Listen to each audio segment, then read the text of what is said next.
We are Danny and Laura Boyd, and our beautiful brokenness is an expression of what we are learning as we have journeyed with God through 31 years of marriage and raising 11 children.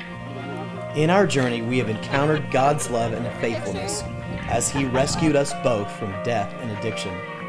We have seen His mercy and grace as we tried to earn His love, only to discover He freely loves us because we are His beloved children. We invite you to walk with us as we openly discuss the ups and downs we have faced and how we are more alive and in love with Him than ever before. Hi guys, welcome to our beautiful brokenness podcast. I'm not gonna put a number on this one because this one is kind of all by itself. So what I want to share today is, where is God when really bad things happen? Or as I'd like to title it, God, where the heck were you whenever I was raped when I was 12 years old? I've had it on my heart for over a year to record this, and part of it's been my flesh. Part of it, I believe, is spiritual warfare. I believe that I was supposed to have done this before, but here we go.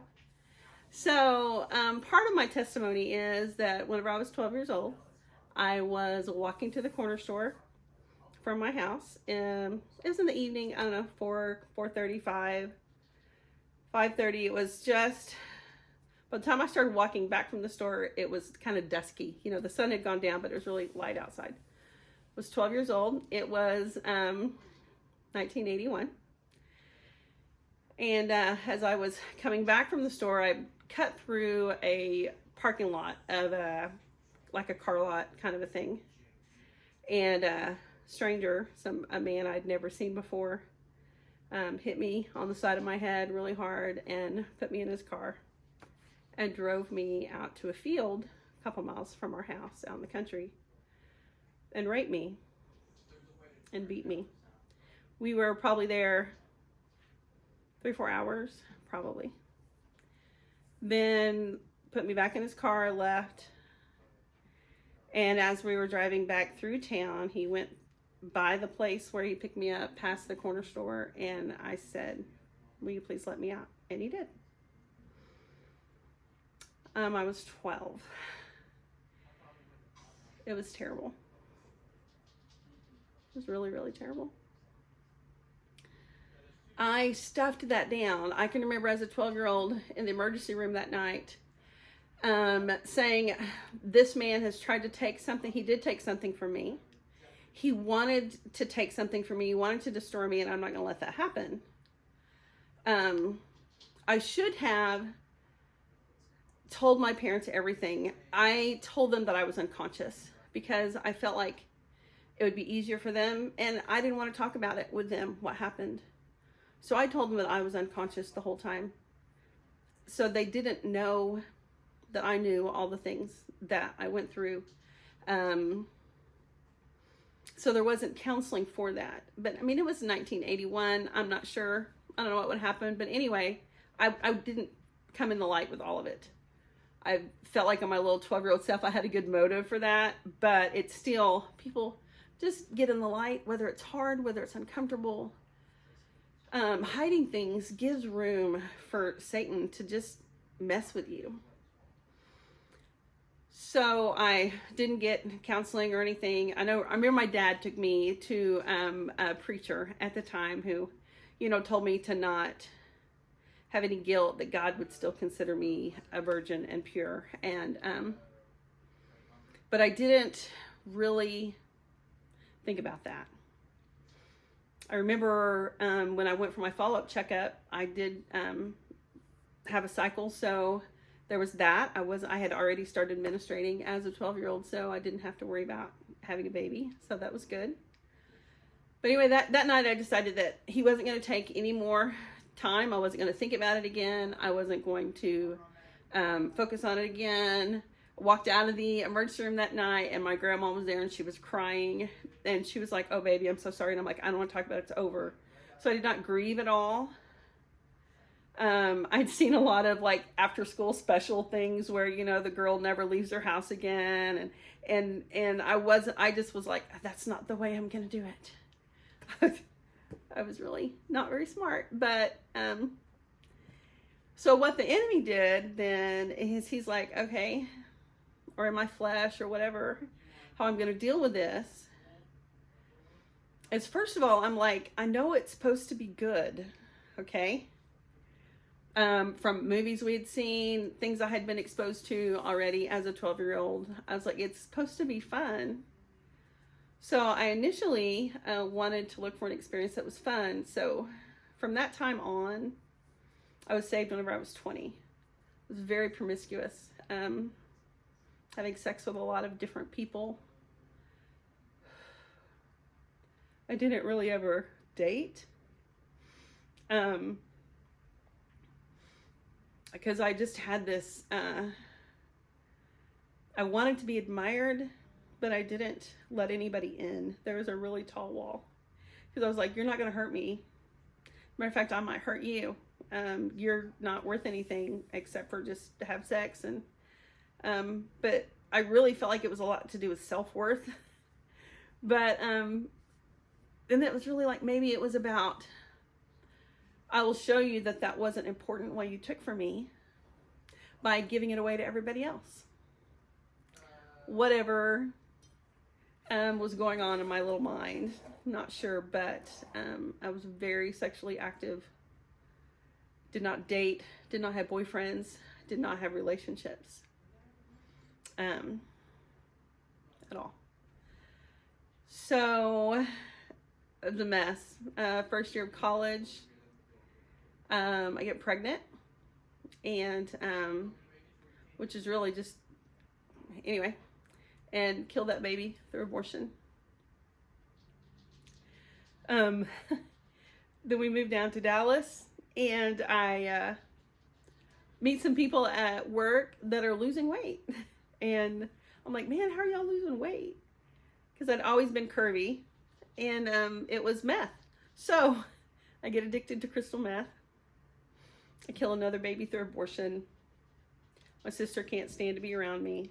I'm a mess.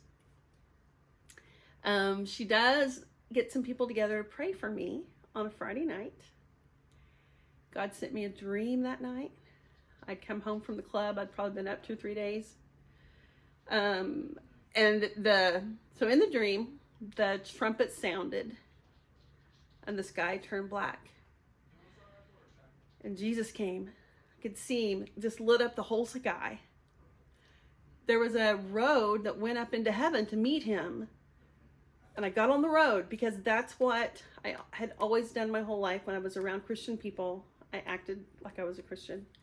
Got on the road and tried to blend in, but I didn't know the songs. I got pushed off the road and I went to hell. I don't think I woke up in that moment. I just remember waking up the next morning knowing I didn't want to go to hell. I didn't know a whole lot about relationship with Jesus or about who the Father said I was as his daughter. I knew that I didn't want to go to hell. What I knew about that at that time is that I needed to go to church and quit drinking. So that's what I did. And it was still hard. The next weekend, some people came down that I hadn't seen in a long time and wanted to go out. And I said no Friday night, said yes Saturday. We went out. Went to church Sunday morning. I'm like, that was terrible. You know, I want to go to heaven. That's really what I knew I wanted to do. The next weekend, same thing happened. I want to go to heaven, so I go back to church Sunday. The next weekend, some more people come. And I did not go to church Sunday. I'm thinking, I can't do this. I'm not good enough. I got a card from one of the ladies at church on Monday. It said, there's victory in Jesus. We believe in you. And so I went back. So I just want to point out, if God's like urging you to send a card or make a phone call or send a text, you do not know how important that might be. So do that. Pray for somebody. And you do not know how that's going to change someone's life. So go back to church. So I'm saved, married. Immediately, like as soon as I'm saved, like 2 weeks after that, I meet Danny, my husband, We were engaged in a week and we were married in 2 months. It's like God was saying, baby, just come to me. I will take care of your romance. I will take care of your family. Then we found out we were pregnant a couple weeks before the wedding. I got violently sick the first time I tried to do meth when I was pregnant. I didn't know I was pregnant at the time. So God just delivered me from that. I didn't stop doing it right after I became a Christian because I'm like, this is a weight loss product. Where in the Bible does it say you can't do weight loss products? He's so grateful. It's so gracious to save me from all of that. Then we have Noelle and then 10 more beautiful children. There's a whole lot more to that story. But during that time, many times, I knew God had forgiven me for killing babies in abortion. I had forgiven the man who raped me. There'd been redemption. Oh my goodness, talk about redemption and restoration. I had this beautiful marriage to this unbelievable man. I've actually been pregnant 18 times. Including the 2 babies went to heaven. I named all of them, celebrated all of them, grieved all of them. So I thought I was processing pretty well. Then Andrew Franklin, a couple years ago in training school, taught a class on kind of grief. And he said, if there's something in your life that you kind of glaze over and kind of talk about without emotions, that's a pretty serious thing. You might want to ask God if there's something there he wants to do, if there's something that needs to be cleaned out. And I was like, I don't have anything like that. I've dealt with all my stuff. And so, but I asked, because I'm being obedient. We're, on staff training school. You got to do all the things. So I asked God, I'm like, God, is there something that I need to grieve more? Is there something that I'm not processing? And he's like, yeah, actually you're raped when you were 12. I was like, I don't want to, I'm fine with that. He said, no, you're not. So we spent some time during worship. They'd set apart a long time. And I just asked God what, of course I'm bawling and crying and asking him what we want to process. And he says, well, who are you mad at?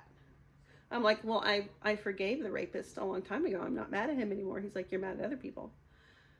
And I'm like, who? He's like, well, you're mad at your mom. And that was because, so mom did all the shopping, but she wouldn't buy dad his cigarettes or his Dr. Peppers.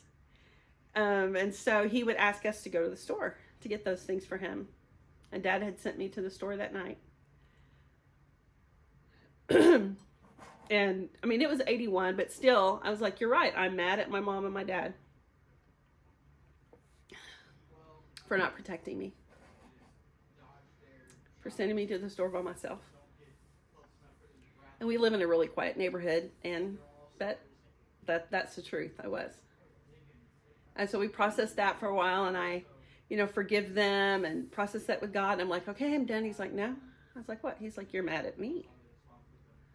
I'm like, mad at you, God? What are you talking about? He said, yeah. Is there something you want to ask me? So I got really real. I was like, yeah, actually, where the heck were you? Why did you let that happen to me? Why did I have to go through all of that?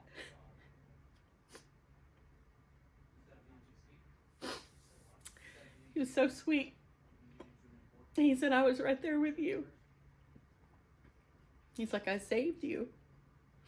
I was like, actually, I was not saved. He goes, yeah. And so he went on to tell me, so I am kind of strange. When something really serious happens, I don't fight or flight. I freeze my whole life. I've hated it. I was babysitting some kids when I was 12, and their dog attacked the little 3-year-old, and I couldn't do anything. I just froze. someone else had to, one of the kids came and got the dog off of him, and I've always considered it just this terrible thing that I can't function. But God's like, I made you that way to save you that day. Said he was going to kill you, that he took you out to a field out of the middle of nowhere. He had a shovel in the back of his trunk, and he was going to kill you that day. But because you freeze, I didn't fight him, and I had so much guilt for so long. I just froze. I said one thing. I said, I'm only 12. That's the only thing I said. And then whenever he was driving past our neighborhood again and got past the store, I said, please let me out. And he stopped, and I got out. And then I didn't say anything. I didn't move. I mean, he would, make me move or whatever, but God's like, if you had fought him, you would have made him mad. And that's what he wanted, and he was going to kill you. But because you didn't fight him, he never got angry. And you lived. God's like, I saved you. I couldn't change him because of free will. God said that he saw into my future and saw that was going to happen. Saw the ways he was going to redeem and restore and make new. But he prepared me by making me who I am to survive. And then he redeemed and he restored. And even though I had lots of choices, even as a young child, I mean, I could have said, hey, this is really what happened. I had a choice to come clean. I had choices to make. But God knew I would make the wrong choices and prepared a way for me. And I didn't have to take the choices, the positive ones that I made. God, we have free will. That man had free will. He chose to do that. And whether he was whatever, I don't know anything about him at all. It was a complete stranger, and he was never caught. But God cannot make somebody do something they don't want to do, or keep them from doing something that they want to do. People have choices. But he prepared me to survive and to thrive. And that's just what I wanted to share with you guys. So all of the really bad and terrible things that happen in this world they're because of free choice. People get to choose whether they respond to God or they don't respond to God. They get to choose life or death. Because God loves us and he wants us to choose him. Because it's beautiful. We want to be chosen. He wants us to choose him. But in the meantime, he saves us every day from terrible things that we don't even know about. I didn't know that the plan was that he was going to kill me and that God had prepared until 20 years later, and I asked. 30 years later. 35. Anyway. We're saved every day from terrible things. People around us are saved every day. He makes a way of escape. And then whenever it's not, and if we do die, then he's there. But people have to choose him, and they have to choose to follow him. I used to think that if you didn't make the right choices, then, you wouldn't be protected by God. That's not good theology. Bad things happen because there's evil in the world. The really good thing is that God is here. And he can redeem and restore. Can love. And he can save us. He can save us. There are lots of other things that happened in my childhood and lots of other wonderful things that God has done. Just know that he loves you. He loves you so much. And he's there with you now in whatever crap you're in, whatever's happening in your life. He is there. Just ask him, God, what do you want me to do? And he will tell you or show you or lead you to the word, or he cares for you so much because we're his kids. We're his kids. And think about how much we love our kids. He loves us so much more than that. He's a good dad. And he loves us. And he's there with you. And whatever you're in, whatever's happening. So when people ask you, how can there be a God when there's so much gross things in the world, when there's so much evil? He's here. He's working. He is saving people. He's saving us every day. He is saving us eternally. He is big and he's alive. Thank you for joining us for this edition of our podcast. If you want to know more about our family and what God is doing in us, you can go to our website, OurBeautifulBrokenness.com. On our website, you can find other editions of our podcast, more about our story, and how to connect with us directly.